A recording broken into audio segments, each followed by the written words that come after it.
El nalmefeno es conocido comercialmente como Celincro. Cada comprimido está recubierto con película que contiene 18,06 miligramos de nalmefeno. El nalmefeno es un antagonista de los opioides. Un antagonista opioide es un antagonista del receptor que actúa sobre uno o más receptores opioides. Los receptores opioides se encuentran en el cuadro de la derecha. Los receptores opioides son mu, delta y kappa. Cada uno tiene su función y su afinidad por péptidos opioides endógenos. Bien, los antagonistas opioides puros como la naxalona, naltrexona y nalmefeno son derivados de la morfina. La naloxona, la naltrexona y el nalmefeno tienen afinidad por los receptores opioides, como el mu, y menos afinidad con los demás receptores.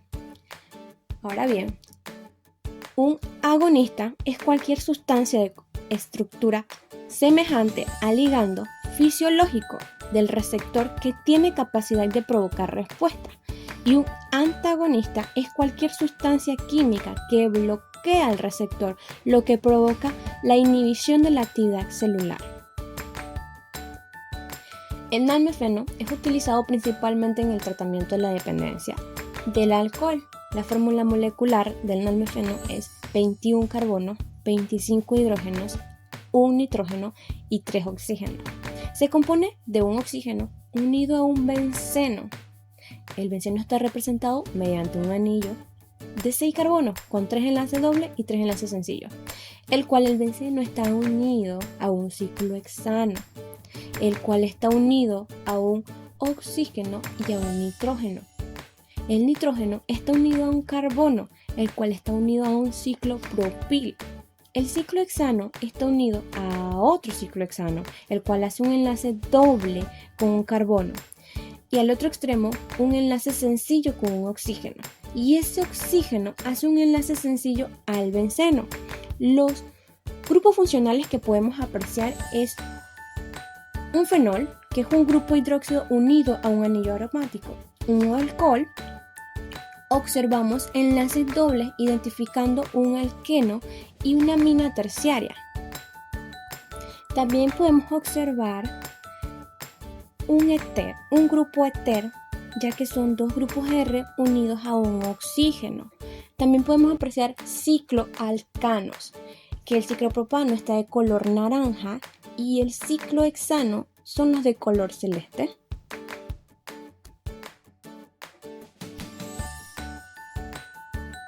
Sus efectos farmacocinéticos, empezando por la absorción, el nalmefeno se absorbe rápidamente tras una única administración oral de 18,06 miligramos, con una concentración máxima de Cmax de 16,5 nanogramos por mililitros. Cmax es la concentración plasmática que alcanza el fármaco. Al cabo de aproximadamente 1,5 horas y una exposición AUC de 131 nanogramos hora por mililitros, AUC es la cantidad de fármaco que llega a la sangre, determinado por la biodisponibilidad. La biodisponibilidad oral absoluta del nalmefeno es del 41%. La administración de alimentos ricos en grasa aumenta el AUC en un 30% y la concentración máxima en un 50%. El tiempo hasta la concentración máxima se retrasa 30 minutos.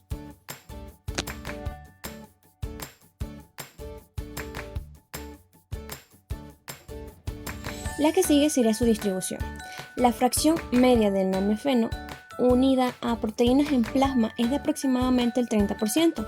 El volumen de distribución estimado es de aproximadamente 3.200 litros. Según un estudio de PET, después de una dosis diaria única y repetida con 18,06 miligramos de nalmefeno, el fármaco mostró una ocupación del receptor del 94% al 100%. dentro de las 3 horas posteriores a la dosis, lo que indica que el nalmefeno cruza fácilmente la barrera hematoencefálica. El metabolismo y la eliminación. Después de la administración oral, el nalmefeno sufre un metabolismo hepático extenso donde se metaboliza al metabolito inactivo principal, el nalmefeno 3 o glucuronido, a través de la conjugación de glucuronido. La enzima principal que contribuye a esta reacción es UGT2B7. Una pequeña porción de nalmefeno también se convierte en 3-O-sulfato de nalmefeno por sulfatación, que tiene una potencia comparable a la del nalmefeno. Sin embargo, el 3-O-sulfato de nalmefeno está presente en una concentración inferior al 10% del nalmefeno y es menos probable que contribuya de manera importante a la acción farmacológica del fármaco original. Y bien, la excreción renal es la principal vía de eliminación del nalmefeno y sus metabolitos.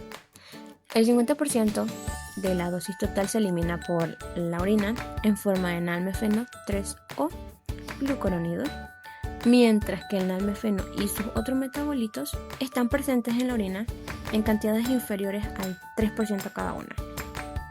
Se calcula que el aclaramiento oral del nalmefeno es de 169 litros por hora y la semivida de eliminación es de 12,5 horas. Los efectos farmacodinámicos, su mecanismo de acción. El nalmefeno es un modulador del sistema opioide con un perfil definido de receptores mu, delta y kappa. El nalmefeno actúa como un agonista inverso del receptor opioide mu y como agonista parcial débil del receptor opioide kappa. Se ha observado evidencia in vivo indicativa de activación del receptor opioide kappa, como la elevación de los niveles de prolactina sérica debido a la supresión de dopamina y al aumento de la activación del eje hipotálamo-hipófisis suprarrenal a través de la secreción de la hormona adrenocorticotropina y cortisol.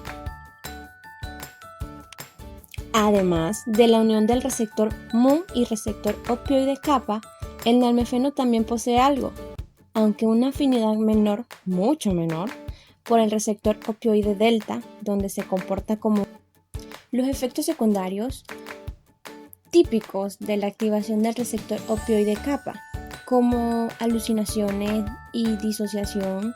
También se ha observado como el nalmefeno en estudios humanos.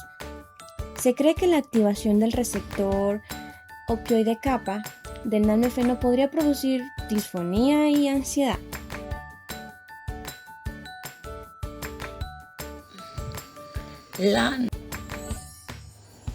¿Qué es la naloxona? La naloxona es un medicamento que revierte rápidamente una sobredosis de opioides, es decir, es un antagonista. Se adhiere a los receptores opioides y revierte y bloquea los efectos de otros opioides. La naloxona puede restablecer con rapidez la respiración normal de una persona que respira lentamente o ha dejado de respirar por causa de una sobredosis de opioides. Pero la naloxona no tiene ningún efecto en quien no tiene opioides en su organismo y no es tampoco un tratamiento para un trastorno por el consumo de opioides.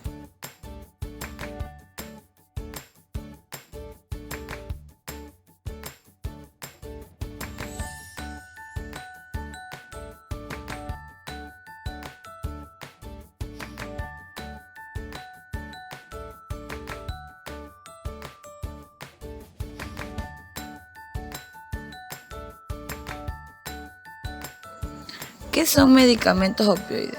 Los opioides son un grupo amplio de medicamentos analgésicos que interactúan con los receptores opioides de las células. ¿Cuándo son peligrosos los medicamentos opioides? Los mismos factores que hacen que los opioides sean eficaces para tratar el dolor, también pueden ocasionar efectos.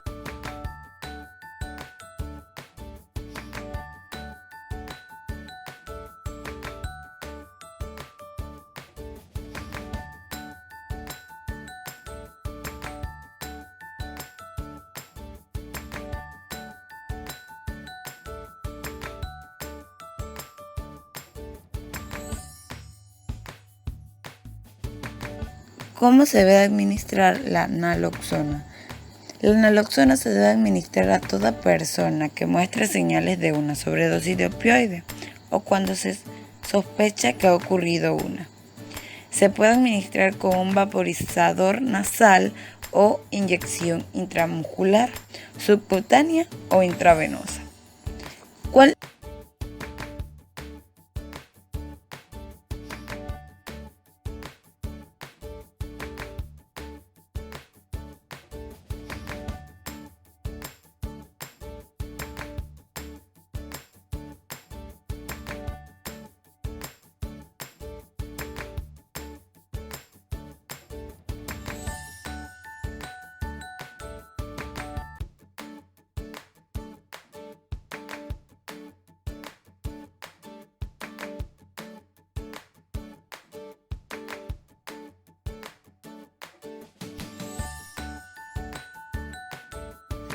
Propiedades farmacológicas. La farmacodinámica. La naloxona es N-alil, derivado de la oximorfona. La naloxona es un antagonista puro de los opiáceos sin ninguna actividad agonista. Inhibe competitivamente los narcóticos en los sitios receptores mu, delta y kappa y revierte y previene los efectos indeseables o colaterales de los morfínicos, incluyendo la depresión respiratoria, la sedación, la hipotensión arterial sistémica, la analgesia y los espasmos biliares.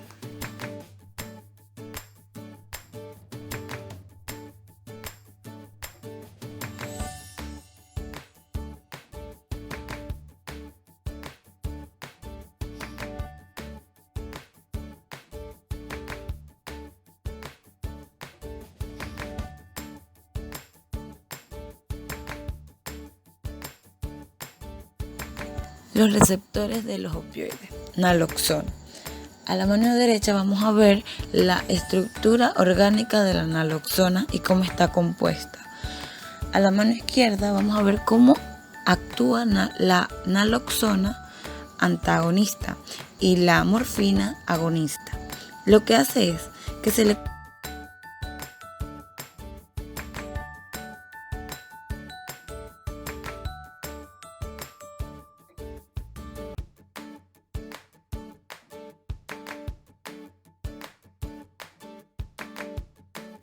grupos funcionales de la estructura de la naloxona. Aquí podemos observar los datos químicos, ya sea la fórmula, el peso molar y la estructura orgánica de la naloxona, que aquí vamos a observar que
la naloxona y la naltrexona.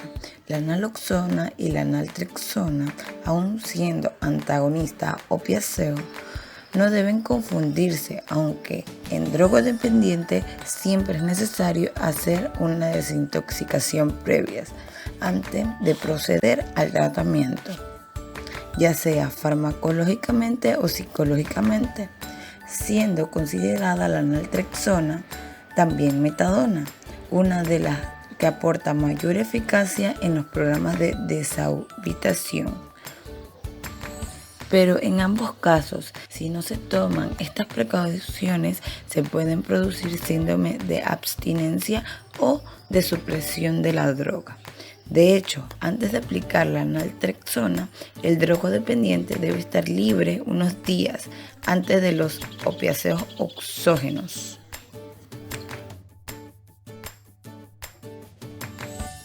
La naltrexona es un medicamento antagonista del receptor opioide, derivado de la tebaína, y muy similar en estructura a la oximorfona.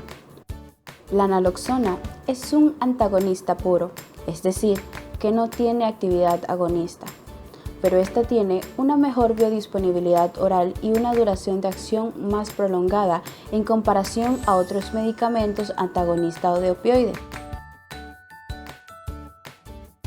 Clínicamente, este medicamento es utilizado para ayudar a mantener la abstinencia de opiáceos en pacientes que deseen rehabilitarse. Se utiliza junto a consejería y apoyo social para ayudar a las personas con problemas de alcoholismo, deshabituación opiácea, también detoxificación opiácea rápida, el síndrome de abstinencia y la dependencia al tabaco. Comercialmente lo podemos encontrar como Tranalex, un comprimido de 50 miligramos recubierto con una película de EFG. Entre sus efectos secundarios puede producir daño hepático, ansiedad, alucinaciones, dolor muscular y articular, dolor estomacal, desorientación, vómito, diarrea, convulsiones, entre otros.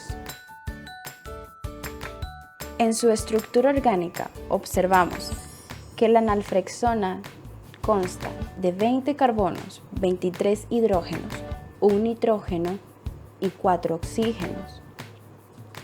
Observamos en su estructura molecular la presencia de 2 grupos alcohol, un grupo cetona, un grupo éter y un grupo amina terciaria. Farmacodinámica. El naltrexona es un antagonista específico y competitivo de los receptores opioides. Actúa por competición estereoespecífica con los receptores mu, kappa y delta que están localizados principalmente en el sistema nervioso central y periférico. Bloquea los receptores limitando el acceso de los opioides de administración exógena, es decir, externa. El tratamiento con este medicamento no genera una dependencia física o mental y solamente es efectivo con los opioides. El bloqueo de los receptores opiáceos por la naltrexona es un fenómeno competitivo que resulta en la eliminación eufórica de los opiáceos. A concentraciones moderadas o bajas de opiáceos, el naltrexona impide la unión del agonista, pero a concentraciones muy altas, los opiáceos pueden desplazar al antagonista, siendo entonces posible una depresión respiratoria o la muerte. Los opioides endógenos, como las beta-endorfinas y las encefalinas, pueden desempeñar un papel importante en el alcoholismo. El sistema de recompensa opioide, mediada por receptores mu y delta, es un sistema de aversión opuesto, mediada por los receptores kappa. Debe estar en equilibrio para mantener el estado neutral en lo que respecta al desarrollo de la adicción. Farmacocinética. Se administra por vía oral. La absorción es rápida y casi completa, aproximadamente un 96%, debido al extenso metabolismo del primer paso al hígado. Sin embargo, de un 5 al 40% del fármaco alcanza la circulación sistémica sin cambios.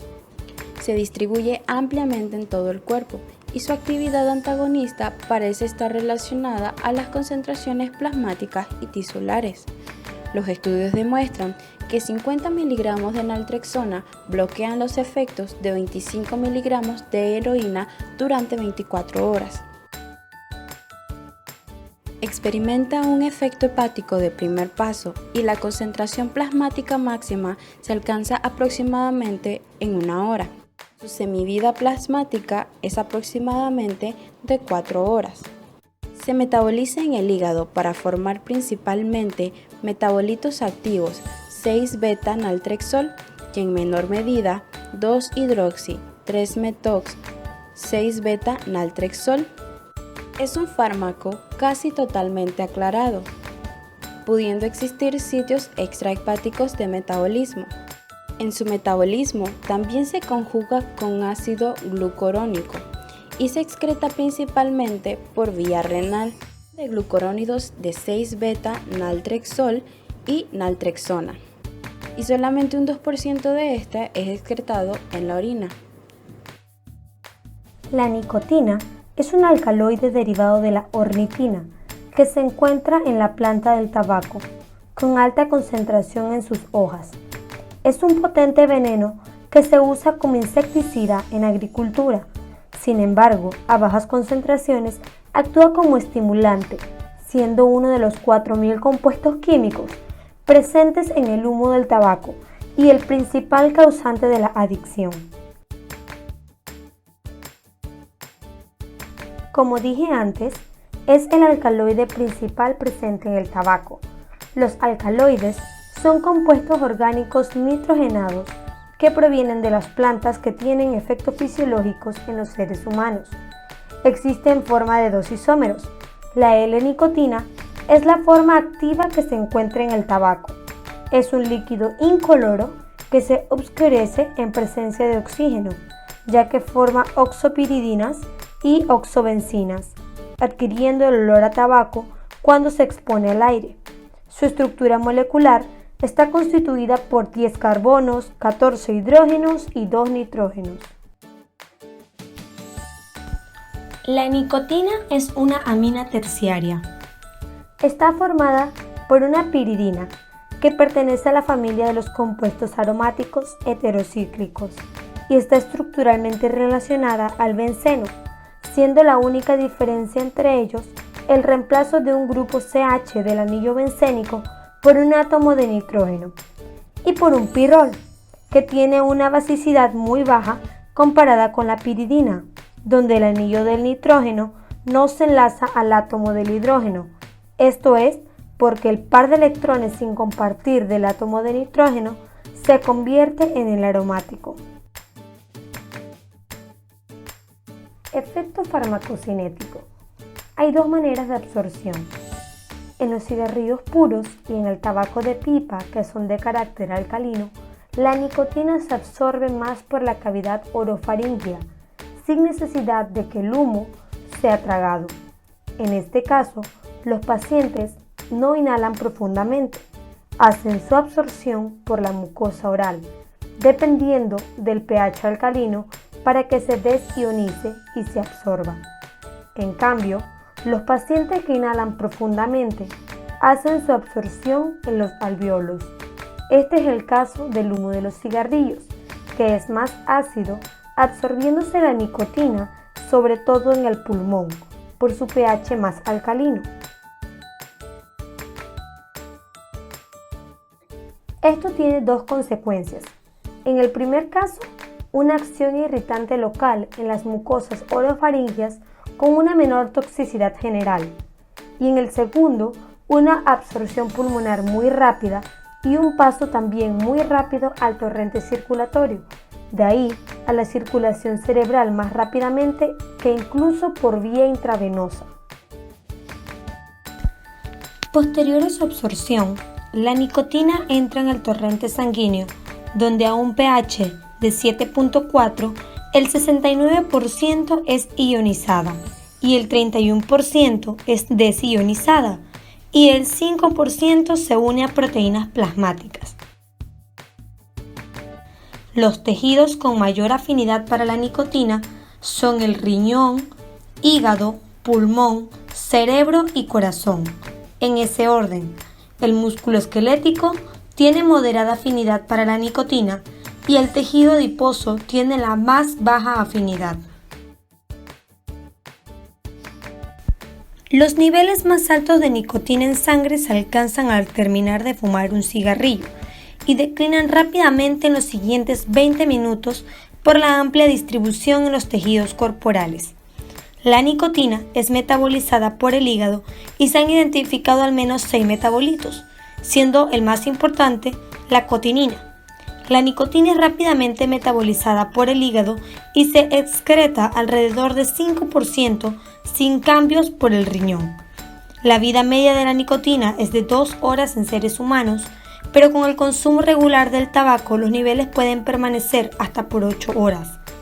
La nicotina se excreta vía renal por filtración glomerular y tubular con reabsorción variable, dependiendo del pH de la orina. En orina ácida, la nicotina se ioniza y la reabsorción tubular se minimiza, y en orina alcalina, una mayor cantidad de nicotina se desioniza seguida por mayor reabsorción tubular. Efecto farmacodinámico. La nicotina se une selectivamente a los receptores de acetilcolina en los ganglios autonómicos, la corteza adrenal y el cerebro. En dosis bajas, provoca en el sistema nervioso central un efecto estimulante sobre la vigilancia, alerta y rendimiento cognitivo.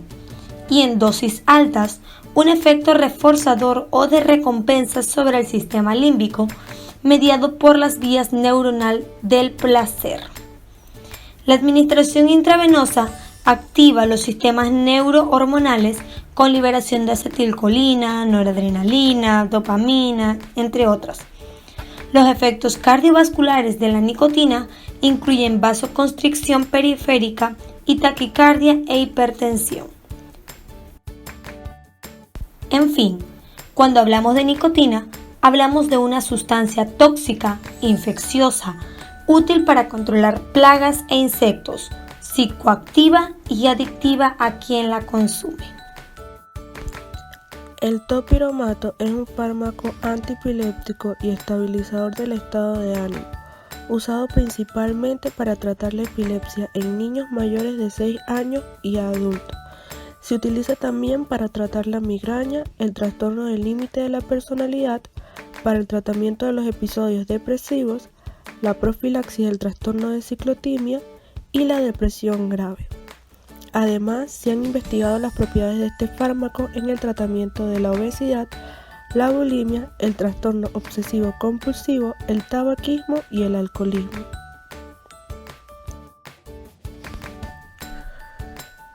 ¿Cómo se debe usar este medicamento? El topiromato viene en tabletas y cápsulas para espolvorear, es decir, cápsulas que contienen pequeñas gotas de medicamento que se pueden rociar sobre los alimentos, y de cápsulas de liberación gradual para tomar vía oral. Las tabletas y cápsulas para espolvorear se suelen tomar con o sin comida 1 o 2 veces al día. Las cápsulas de liberación prolongada usualmente se toman con o sin alimentos 1 vez al día. Se debe tomar aproximadamente a la misma hora todos los días, y las tabletas de topiromato tienen un sabor amargo, por lo cual deben ser tragadas enteras.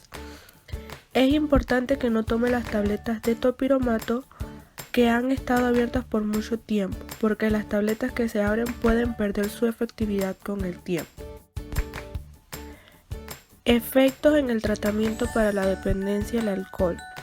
Desde el 2003, varios ensayos clínicos controlados han estudiado el valor del topiromato en el tratamiento del alcoholismo, llegando a la conclusión que el topiromato es seguro, se tolera bien y puede ser beneficioso para el tratamiento en la dependencia al alcohol.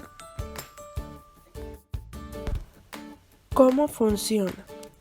Las acciones neurofarmacológicas del topiromato incluyen la facilitación de la acción inhibitora del neurotransmisor GABA en su receptor no benzodiazepínico, así como la reducción de la acción excitadora del glutamato en el receptor AMPA y en los receptores de kainato.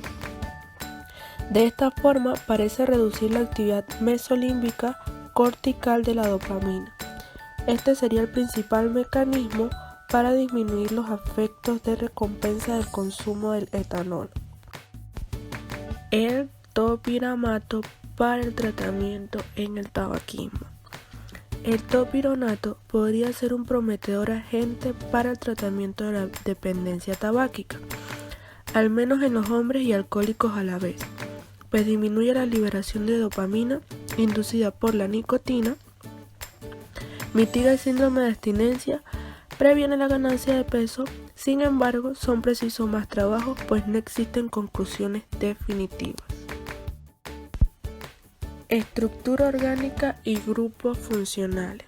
Como podemos observar en la imagen, esta es la estructura orgánica que corresponde al topiramato, con una fórmula molecular de 12 carbonos, 21 hidrógenos, 1 nitrógeno, 8 oxígenos y 1 azufre.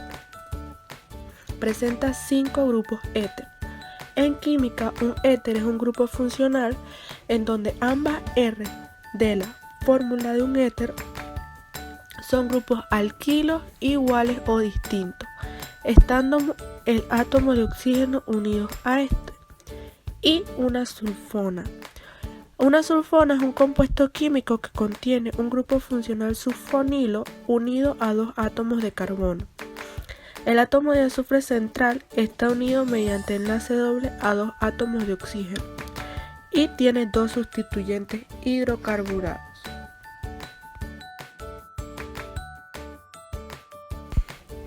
Efecto farmacocinético.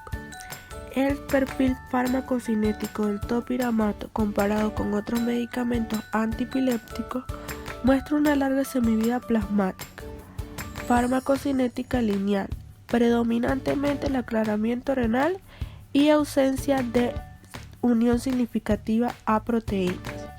El topiramato no es un potente inductor de enzimas metabolizadoras de medicamentos. Puede administrarse sin tener en cuenta las comidas y no es necesaria la monitorización rutinaria de las concentraciones de topiramato en el plasma. La farmacocinética lleva una serie de pasos. La primera de ellas es la absorción. El topiramato se absorbe bien y rápidamente. El segundo paso es la distribución. Generalmente del 13 al 17% del topiramato se une a la proteína plasmática.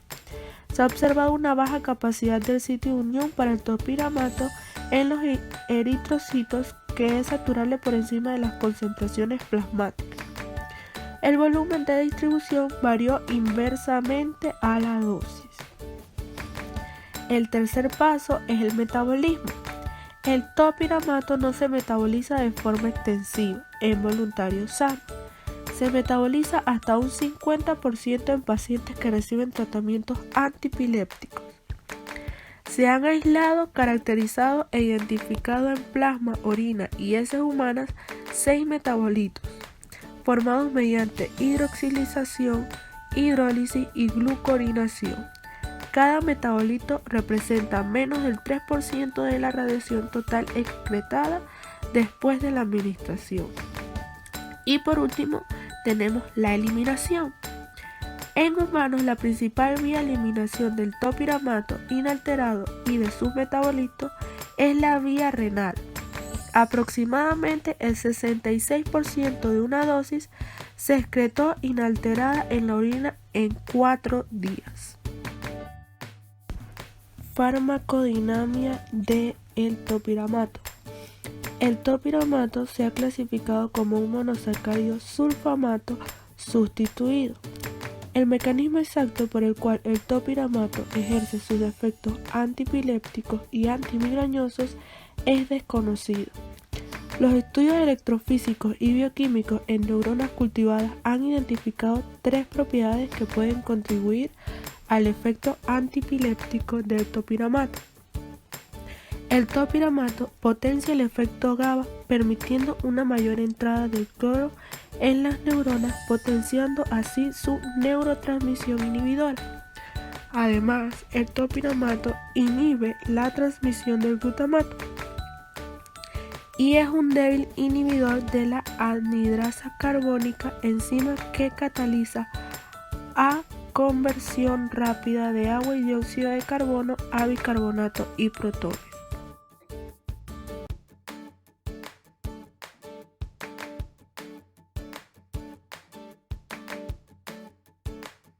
¿Qué es la vareniclina? Es el primer agente no nicotínico para dejar de fumar. Se trata de un medicamento utilizado para tratar la adicción al tabaco y fue descubierta por la farmacéutica Pfizer a través de experimentos donde modificaban la estructura de la citisina, que es un componente químico que ayuda a deshabituar el tabaquismo. En cuanto a cómo funciona, la vareniclina es en realidad un ansiolítico que para superar la adicción a la nicotina y técnicamente es un agonista parcial del receptor nicotínico de acetilcolina. Básicamente se resume en que actúa reduciendo el efecto de la nicotina en el cerebro y reduciendo la ansiedad causada por el síndrome de abstinencia. Este nuevo fármaco también actúa como antagonista en presencia de nicotina. La vareniclina evita que la nicotina se una y active los receptores nicotínicos de acetilcolina alfa 4 beta 2. De esta manera consigue evitar también el aumento de la concentración de dopamina mesolímbica inducido por la nicotina. Esta imagen que se muestra es su estructura orgánica y su grupo funcional es del grupo amino del tipo de compuesto imina.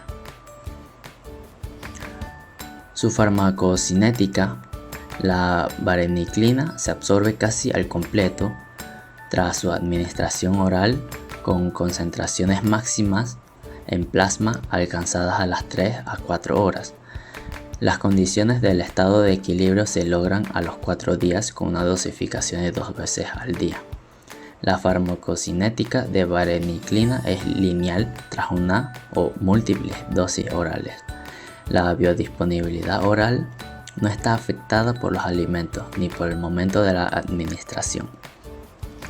La vareniclina experimenta un metabolismo mínimo y cuenta con una semivida de eliminación de aproximadamente 24 horas. La eliminación renal tiene lugar principalmente mediante la filtración glomerular junto con la secreción tubular. No se recomienda el uso de este fármaco en menores de 18 años. No es necesario ajustar la dosis en caso de insuficiencia renal leve o moderada. En caso de insuficiencia hepática, la farmacocinética de vareniclina no está afectada. Farmacodinámica. En un estudio, las reacciones adversas, cuando las hubo, empezaron la primera semana de tratamiento y fueron de intensidad leve o moderada, sin distinción de edad o sexo. El efecto adverso comunicado con mayor frecuencia fueron las náuseas y en la mayoría de los casos fueron de carácter leve o moderado al principio del tratamiento y en muy pocas raras ocasiones provocó la retirada del tratamiento. Otros efectos adversos observados fueron insomnio o sueños anormales, dolor de cabeza, fatiga, estreñimiento, diarrea, sequedad de boca y aumento del apetito. Comparación de estructuras. Para continuar con la explicación ya dada de mis compañeros, haremos la comparación de la estructura química de los fármacos nalmefeno, del naloxona, naltrexona, del topiromato, de la nicotina y de la vareniclina. Empezaremos por el nalmefeno. Como observamos, tiene 21 carbonos de cadena larga. Tiene 2 grupos hidroxilos, un benceno, un ciclopropano, un éter, una amina terciaria y un doble enlace. La naloxona tiene 21 carbonos de cadena larga, 2 grupos hidroxilos, un benceno, un doble enlace, un éter, una amina terciaria y un cetona. Iniciaremos esta comparación con el nalmefeno y la naloxona. El nalmefeno es una molécula que, al igual que la naloxona, ambos poseen cadenas similares de carbono. Sin embargo, la naloxona posee 19 carbonos, al contrario de lo que posee el nalmefeno, que son 21.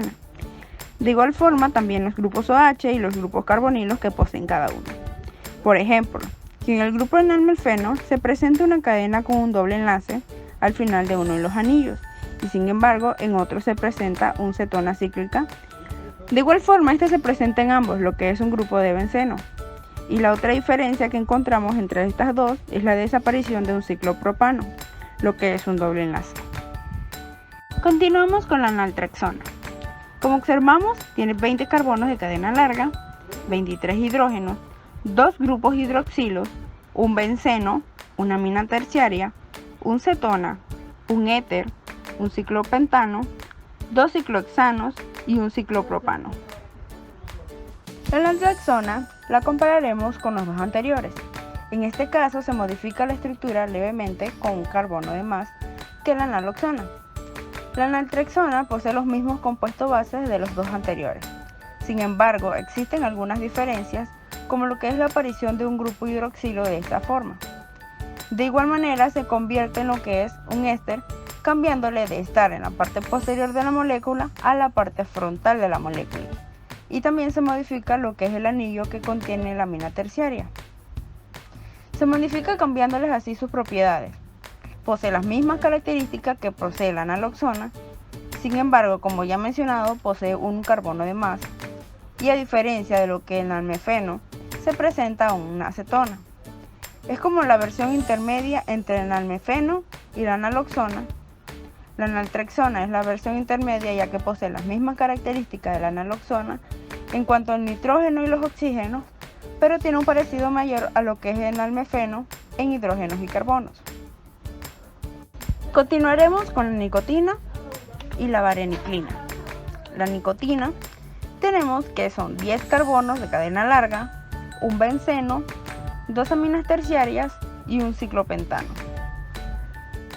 La vareniclina tiene 13 carbonos de cadena larga, 11 hidrógenos, 2 aminas terciarias en un benceno, una piramicina. También tenemos un ciclohexano con 2 dobles enlaces y una cistina. Continuaremos haciendo la comparación de ya mencionada entre la nicotina y la vareniclina.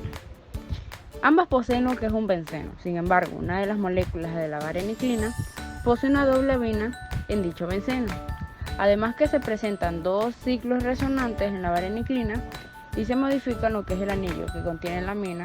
En este caso, la vareniclina posee 2 aminas terciarias y una amina secundaria, que es la que está dentro del anillo, pero lo que es la nicotina posee una amina terciaria solamente y se puede ver en los 2 ciclos que están unidos por lo que es una cadena que se encuentra de forma posterior de ambos lados, o sea, se encuentra de lados diferentes de la molécula hacia adelante y otra hacia atrás.